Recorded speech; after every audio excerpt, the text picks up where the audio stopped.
ದ್ವಿತೀಯ ಪಿಯುಸಿ ಪ್ರಾಯೋಗಿಕ ಪರೀಕ್ಷೆಯಲ್ಲೂ ವೆಬ್ಕಾಸ್ಟಿಂಗ್ ಮಾಡಲು ಕರ್ನಾಟಕ ಶಾಲಾ ಪರೀಕ್ಷೆ ಮತ್ತು ಮೌಲ್ಯ ನಿರ್ಣಯ ಮಂಡಳಿ ನಿರ್ಧರಿಸಿದೆ. ಜನವರಿ 27ರ ಬಳಿಕ ರಾಜ್ಯದಲ್ಲಿ ಪಿಯುಸಿ ಪ್ರಾಯೋಗಿಕ ಪರೀಕ್ಷೆಗಳು ಆರಂಭಗೊಂಡಿವೆ.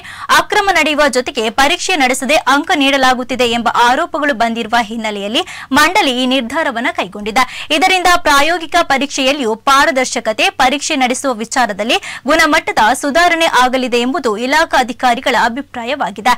ರಾಜ್ಯದಲ್ಲಿ ಪ್ರಸ್ತುತ 1148 ಪ್ರಾಯೋಗಿಕ ಪರೀಕ್ಷಾ ಕೇಂದ್ರಗಳಿವೆ. ಪ್ರಯೋಗ ಪರೀಕ್ಷೆ ಬರೆಯುವ ಒಟ್ಟು ವಿದ್ಯಾರ್ಥಿಗಳ ಸಂಖ್ಯೆ 2,50,300 ಆಗಿದೆ.